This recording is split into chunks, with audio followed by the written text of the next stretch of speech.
वतन इन्फो में खुश आमदीद। सैयद अताउल्लाह शाह बुखारी रहमतुल्लाह अलैह कौन थे? सैयद अताउल्लाह शाह बुखारी रहमतुल्लाह अलैह की दीन के लिए क्या खिदमत हैं? आपका तर्ज जिंदगी क्या था? आगे बढ़ने से पहले तमाम दोस्तों से गुजारिश है कि चैनल को सब्सक्राइब करें ताकि आप मजीद मालूमाती वीडियो से आगाह रह सकें।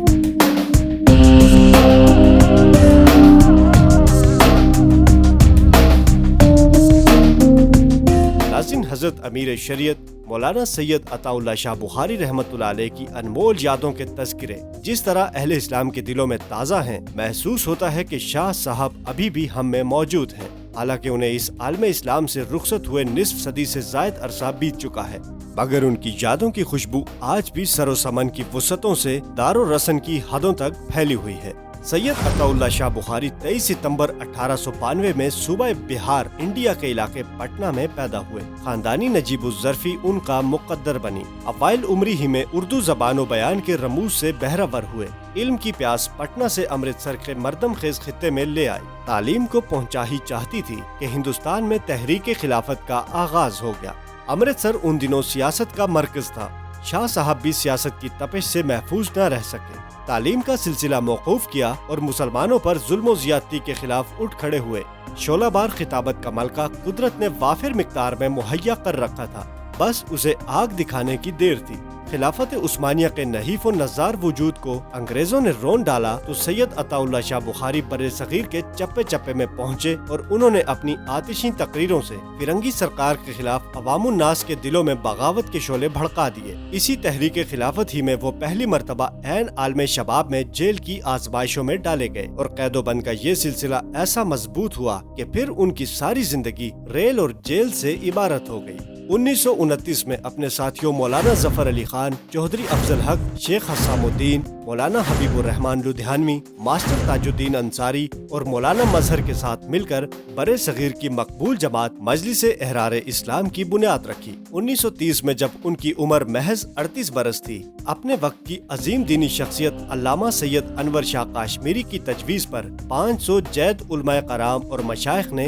खत्म नबूवत के महाज पर उनको अमीर शरीयत तस्लीम करते हुए उनके हाथ पर बैत कर ली और यूं मुत्तहिदा पंजाब शाह साहब की मजबूत क़यादत में आ गया। फिर मजलिस-ए एहरार इस्लाम ने उनकी रहनुमाई में 20 मार्के सर किए, जिसकी तफसीलात तारीख का हिस्सा हैं और तारीख को हम जैसे तालिब इल्मों की गवाही की जरूरत नहीं है। शाह साहब बर्रे सगीर की वो वाहिद शख्सियत थे जिनका एहतराम हर तबका में पाया जाता था।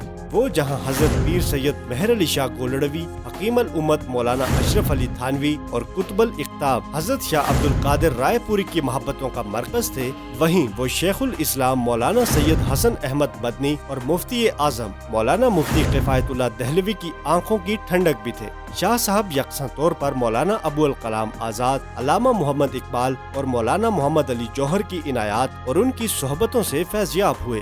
मौलाना जफर अली खान, मौलाना गुलाम रसूल महर और मौलाना अब्दुल मजीद सालिक जैसे कहना मश्क सहाफ़ियों, मौलाना गुलाम कादिर गिरामी, हफीज जालंधरी, एहसान दानिश, अहमद नदीम कासमी, सैफुद्दीन और हबीब जालिब जैसे शायरों और डॉक्टर MD तासीर, डॉक्टर सैयद मोहम्मद अब्दुल्ला, पितरस बुखारी, अलामा तालूत और नसीम हिजाजी जैसे अदीबों के शाह साहब के साथ करीबी मरासिम थे। एक तरफ वो दीनी हल्के के महबूब थे तो दूसरी तरफ इश्तराकी रहनुमा कॉमरेड मोहम्मद अशरफ, मुंशी अहमद दीन, सिब्ते हसन, अब्दुल मालिक और अब्दुल्ला मलिक भी शाह साहब की महफिलों के रुकन थे। उनके हुस्न सलूक से बेशुमार लोगों को हिदायत नसीब हुई। उन्होंने एक दाई का किरदार अदा किया और दाई किसी से नफरत नहीं किया करता। आज अमल की जगह खुद साख्ता नजरियात की शिद्दत ने अमूमन मजहबी रहनुमाओं में दरुश्ती और करख्तगी पैदा कर दी है। बाज़ औक़ात उनके नामुनासिब तर्ज सुलूक से दीगर तबकों के अफराद उनके करीब आने से गुरेज करते हैं। मुमताज नात को शायर हाफिज लुधियानवी शाह साहब को मिलने आए। मगरिब की नमाज के लिए जमात खड़ी हुई तो शाह साहब ने खुद मुसल्ला इमामत पर खड़े होने की बजाय फरमाया कि आज हम हाफिज बेटा के पीछे नमाज पढ़ेंगे। ये हुक्म सुनकर दाढ़ी मुंडे नौजवान हाफिज लुधियानवी के बकौल उनका वजूद काम कर रह गया, लेकिन चारों नाचार उनको शाह साहब समेत बहुत से उलमाए कराम की इमामत करना पड़ी। शाह साहब के इस बर्ताव से अगले दिन ही हाफिज लुधियानवी ने बगैर किसी के कहने के दाढ़ी रख ली। अफसोस कि अब ये हुस्न सलूक कहीं नजर नहीं आता और नई नस्ल दीन वालों से दूर होती जा रही है। शाह साहब फरमाते थे कि दो चीजों ने दीन को नुकसान पहुंचाया है, पहली चीज दीन से तासुब और दूसरी चीज दीन में तशद्दुद। यही वजह है कि पहली चीज से दीन की दावत खत्म हो गई है और दूसरी चीज से नौजवान दीन से बागी हो रहे हैं। लोगों के ऐबों की पर्दापोशी शाह साहब का उम्र भर शेवा रहा।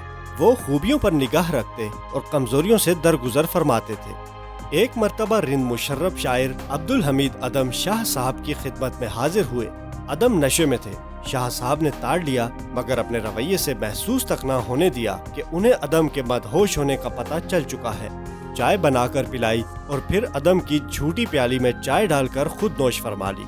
जितनी देर अदम हाजिर रहे, मुंह पर हाथ रखकर बैठे रहे ताकि शाह साहब को बू न पहुंचे, और शाह साहब ने भी उनसे अपनी मोहब्बत और शफकत में बाल बराबर कमी न आने दी, बल्कि अदम से उनका कलाम सुनते और दाद देते रहे। अदम के चले जाने के बाद किसी शरीक महफिल ने कहा कि शाह साहब, आपको मालूम है कि अदम ने शराब पी हुई थी। शाह साहब शदीद गुस्से में आ गए और फरमाया कि तुम खामोश नहीं रह सकते थे। याद रखो, किसी के ऐबों पर पर्दा डालने से अल्लाह तुम्हारे ऐबों पर भी पर्दा डाल देगा। हर मकतबा फिक्र ने शाह साहब की वुसअत ज़र्फी और वसील मशरबी की बदौलत उनको अपने सर और आंखों पर जगह दी, दिल से उनका एहतराम किया, और इस तरह वो सब के लिए अकीदत और मोहब्बत का रोशन मीनार थे। अपनी बेमिसाल कुव्वत लसानी, फिक्र नजर की पुख्तगी और हलम तवाज़ु के पेश नजर वो हिंदुस्तान की हर दिल अजीज शख्सियत थे। मशहूर अंग्रेज मुसन्निफ W.C. स्मिथ ने शाह साहब की ऐसी ही खसूसियात के पेश नजर बजा तौर पर लिखा था कि ये गैर मामूली इंसान हिंदुस्तान की सबसे ज्यादा असर आफरीन शख्सियत होने का निहायत कवी दावा कर सकता है। शाह साहब ने 21 अगस्त 1961 को मुल्तान में रहलत फरमाई और वहीं आसूदे खाक हैं। अल्लाह उनकी कब्र को अपनी रहमतों से भर दे और उनका सच्चा नेमुल बदल अता करे, जो उन्हीं की तरह तमाम तबकात को इत्तेहाद व यगानियत का आफाकी दर्स दे और उम्मत को तौहीद और खत्म नबूवत की असास पर यकजा कर दे। आमीन। उम्मीद करते हैं कि आपको हमारी आज की वीडियो पसंद आई होगी। वीडियो को शेयर करें, लाइक करें और कमेंट बॉक्स में अपनी राय से जरूर आगाह करें।